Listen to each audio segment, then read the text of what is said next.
देखो भाई, जैसे बच्चों को समर ब्रेक, विंटर ब्रेक मिलता है, मेरा मानना है टीचर्स को भी वो ब्रेक मिलना चाहिए। हाँ, माना मेरे केस में वो ब्रेक लंबा हो जाता है, बट खुशखबरी ये है that I am back exactly after 81 days. I am back, यानी कि आज से और अभी से जैसे ये वीडियो अपलोड होगी, इसके बाद हमारा 10th के साथ सफ़र शुरू होने वाला है और जल्दी जल्दी नए नए वीडियोज़ आने वाले हैं और क्लास 10th के एसएसटी को कवर करने वाले हैं। तो आज के वीडियो के साथ शुरुआत करते हैं और एक ऐसे टॉपिक पर बात करेंगे जिसकी वजह से मुझे लास्ट ईयर बहुत ज़्यादा प्यार दिया गया था आप सभी लोगों के द्वारा। आप सभी ने मेरे नोट्स को बहुत ज़्यादा अप्रिशिएट किया था। तो मेरे मन में पहला ख्याल ये था, क्यों ना वही नोट्स बनाने की टेक्निक को आप सभी के साथ भी शेयर किया जाए सो दैट वो आपको हेल्प कर सके। तो इस वीडियो में हम मेनली 4 सवालों के बारे में डिस्कस करेंगे। नोट्स क्यों बनाए जाएं, नोट्स होते क्या हैं, नोट्स कब बनाए जाएं और नोट्स कैसे बनाए जाएं।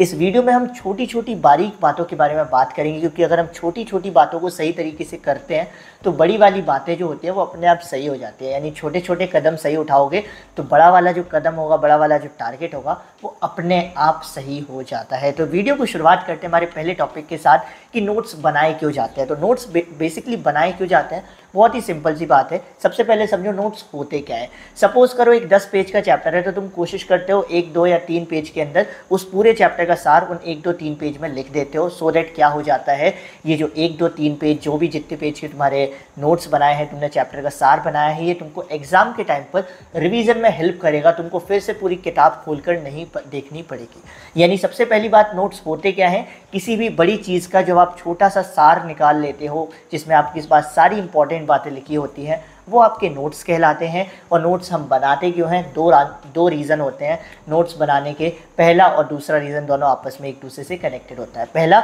जब हम नोट्स बनाते हैं तो हम हमारे रिवीजन को और अच्छे तरीके से प्रिपेयर हो जाते हैं, जिससे एग्ज़ाम आएगा तो हम जल्दी से जल्दी रिवीजन कर पाएंगे। और जब जल्दी से जल्दी आप रिवीजन कर पाओगे, यानी एग्ज़ाम टाइम में आप अपना बेशकीमती टाइम को बचा पाओगे। तो नोट्स बनाने के 2 सबसे बड़े रीज़न है कि नोट्स हमको टाइम सेविंग में हेल्प करता है और रिवीजन में भी हेल्प करता है। और साथ ही साथ जो व्यक्ति अच्छे नोट्स बनाता है उसका चैप्टर को लेकर कॉन्फिडेंस भी बढ़ जाता है। वो बाकी सभी बच्चों से ज़्यादा कॉन्फिडेंट होता है, अलग स्टैंड आउट करता है। तो ये तो रीज़न थे कि नोट्स क्यों बनाए जाते हैं, नोट्स होते क्या हैं। बेसिकली नोट्स 2 टाइप के होते हैं। ये इंट्रोडक्शन में इसलिए बता रहा हूँ क्योंकि ये ज़रूरी है। मैंने बोला ना, छोटी छोटी चीज़ें ज़रूरी हैं। कोई बड़े चेंजेस नहीं करने हैं, छोटे छोटे चेंजेस करने हैं, छोटी छोटी एडवाइजेज हैं, उन पे काम करना है। आप भी अच्छे अच्छे नोट्स बनाओगे। नोट्स 2 टाइप के होते हैं, पर्सनलाइज नोट्स और पब्लिक नोट्स। अब आप बोलोगे यार भैया ये तो कहीं देखा ही नहीं है, ये मैं आपको बता देता हूँ।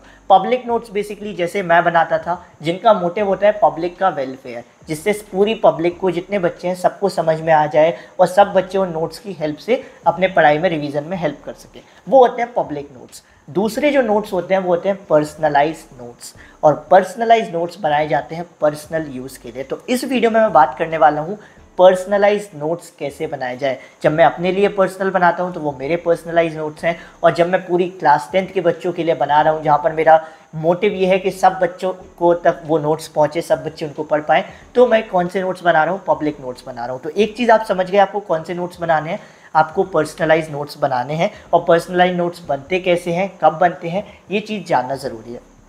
अब एक इम्पॉर्टेंट सवाल आता है कि नोट्स बनाएं कब जाएं। तो कई सारे बच्चों में मैंने एक गलती देखी है कि वो लोग क्या करते हैं, जब पहली बार चैप्टर खोलते हैं तभी नोट्स बनाने लग जाते हैं, या दूसरी बार में नोट्स बनाने लग जाते हैं। आप खुद के साथ एक एक्सपेरिमेंट करके देखना, कोई भी नया चैप्टर उठाना और एक हाईलाइटर ले लेना, तो आप बुक में हाईलाइट करते जाना जो भी इंपॉर्टेंट पॉइंट्स हैं, और आप रियलाइज़ करोगे जब आपने पहली बार उस चैप्टर को पढ़ा तो आप ऑलमोस्ट पूरे चैप्टर को ही हाईलाइट कर दोगे।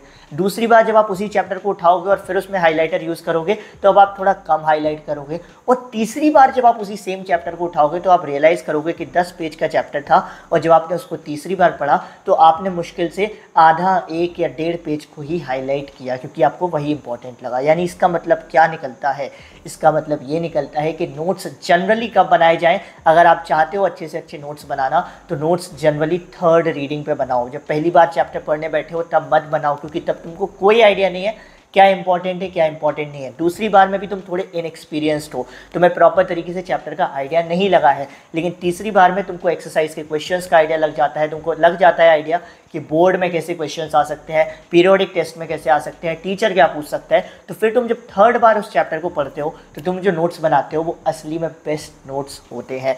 अब बोलोगे यार भैया एक बार चैप्टर पढ़ा नहीं जाता, आप बोल रहे हो फर्स्ट रीडिंग कर लो, सेकेंड रीडिंग कर लो, थर्ड रीडिंग कर लो, 3 बार चैप्टर थोड़ी ना पढ़ेंगे। तो फर्स्ट रीडिंग का मतलब ये नहीं है कि आपको चैप्टर पढ़ना है। फर्स्ट रीडिंग का मतलब सपोज करो आपने उस चैप्टर को पहले यूट्यूब से पढ़ लिया, ठीक है। सेकेंड रीडिंग का मतलब सपोज करो आपने उसी चैप्टर को अपने स्कूल में पढ़ लिया या कोचिंग में पढ़ लिया।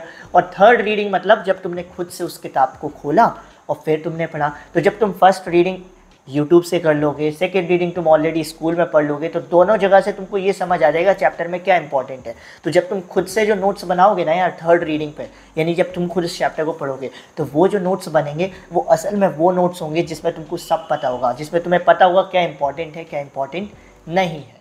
तो नोट्स कब बनाने हैं, इसका कंक्लूजन क्या निकलता है, नोट्स हमको थर्ड रीडिंग पे बनाने हैं। अब आती है एक बहुत ही इंपॉर्टेंट बात, नोट्स कैसे बनाने हैं। आई एम सॉरी अगर ये वीडियो थोड़ी लंबी हो जाए, मेरी कोशिश है कम से कम टाइम में करी जाए, बट अगर थोड़ी लंबी हो जाती है तो यार प्लीज़ देख लेना, क्योंकि बहुत ही इंपॉर्टेंट वीडियो है। तो नोट्स कैसे बनाए जाते हैं उस बारे में हम बात कर लेते हैं। सबसे पहले तो एक चीज़ समझ लो, जो नोट्स तुम अपने पर्सनल यूज़ के लिए बना रहे हो उसमें क्या करना है, तुम्हें एक चीज़ क्लियर रखनी है कि पर्सनल मोटिव है तो चाहे जैसे बनाओ। कई लोग कहते हैं पर्सनल नोट्स सुंदर होने चाहिए, साफ़ होने चाहिए, ये होने चाहिए, वो होने चाहिए। नहीं भाई, पर्सनल नोट्स में तुम चाहे जैसी हैंडराइटिंग लिख सकते हो, चाहे जो करना है वैसा कर सकते हो, बस तुम्हें फील आना चाहिए नोट्स बनाते हुए। जब मैं नोट्स बनाता था तो मैं तो कोशिश करता था कि एक ही पेज पे पूरा चैप्टर आ जाए। इससे क्या होता था, मुझे एक अलग फील आता था। जब मैं पूरे पेज पे नोट्स बना देता था, पेज में एक जगह भी स्पेस नहीं छोड़ता था, तो पेज मोटा हो जाता था और मुझे वो फील आता था यार कि यार मैंने कुछ पढ़ा है, मैंने कुछ सच में चैप्टर को पढ़ के समझा है। तो नोट्स, पर्सनल जो नोट्स बनते हैं वो आप चाहे जैसे बना सकते हो। अगर कहीं से आपको ये एडवाइस मिली है कि सुंदर बनाओ, उसमें डायग्राम्स बनाओ या फलाने बनाओ, कुछ नहीं करना, जैसी तुम्हारा मन करे, जिसमें तुम्हारा फील आए वो बनाओ। बट एक दो चीज़ें याद करने वाली हैं कि जो पर्सनल नोट्स बनेंगे या जो तुम नोट्स अपने लिए बनाओगे उसमें कहानी मत लिखना, ठीक है।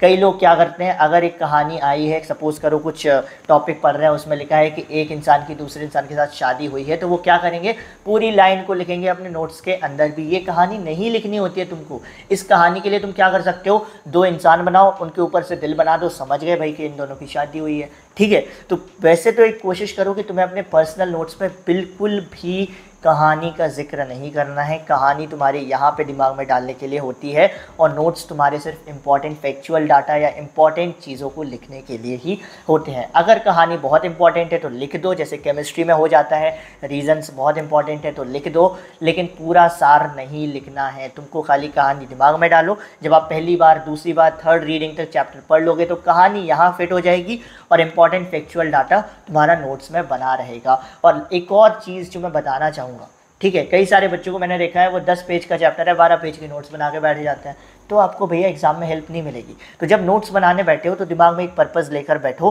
कि मुझे कम से कम पेजेस में नोट्स बनाने हैं। सबसे पहले तो ये मोटिव बना लो कि अगर 6 पेज का चैप्टर है तो मुझे 1 पेज के नोट्स बनाने हैं, अगर 12 पेज का है तो मुझे 2 पेज के बनाने हैं। जब आप ये मोटिव लेकर चलोगे कि मुझे 6-7 पेज के चैप्टर को 1 पेज में ख़त्म करना है, तो आप उसको 1.5 पेज में ख़त्म कर लोगे।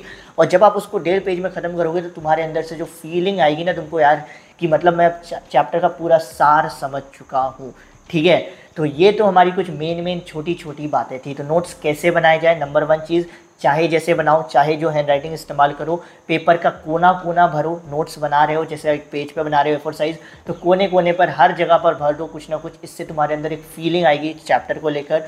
फालतू की कहानी उसमें मत लिखो, सिर्फ इंपॉर्टेंट डाटा, इंपॉर्टेंट फैक्ट्स या इंपॉर्टेंट रिएक्शंस, जो भी इंपॉर्टेंट लगता है तुमको थर्ड रीडिंग में, उसको ही वहाँ पर लिखो। और एक मोटिव के साथ नोट्स बनाओ कि मुझे कम से कम पेजेस में नोट्स बनाने हैं, ठीक है। तो ये एक सिंपल तरीका होता है नोट्स कैसे बनाए जाते हैं। तो यहाँ पर हमने क्या किया है, इस पूरी वीडियो में कुछ छोटी छोटी बातों के बारे में बात की है, लेकिन रियलिटी है कि ये छोटी छोटी बातें हमको फ्यूचर में बहुत बड़े बड़े प्रॉफिट दिलाने वाली हैं। जब आप पेपर देने बैठोगे और आप अगर ऐसे नोट्स बनाकर तैयार रख चुके होगे तो तुम रियलाइज़ करोगे, जहाँ पर एक बच्चा पूरी हिस्ट्री की किताब खोलेगा, तुम अपने हिस्ट्री के नोट्स खोलोगे जो मुश्किल से पूरी हिस्ट्री के 10-12 पेज के नोट्स बन के बैठेंगे। अगर तुम सच में ये प्रोसेस फॉलो करते हो तो तुम रियलाइज़ करोगे स्कूल में पढ़ने के बाद, मेरी वीडियो देखने के बाद तुम हिस्ट्री के 2-2 पेज के नोट्स बना लोगे, यानी 5 चैप्टर है तो 10 पेज के नोट्स में तुम्हारी हिस्ट्री कवर हो जाएगी। ठीक है, तो ये तुमको अलग ही स्टैंड आउट कर देगा पूरी ऑडियंस से।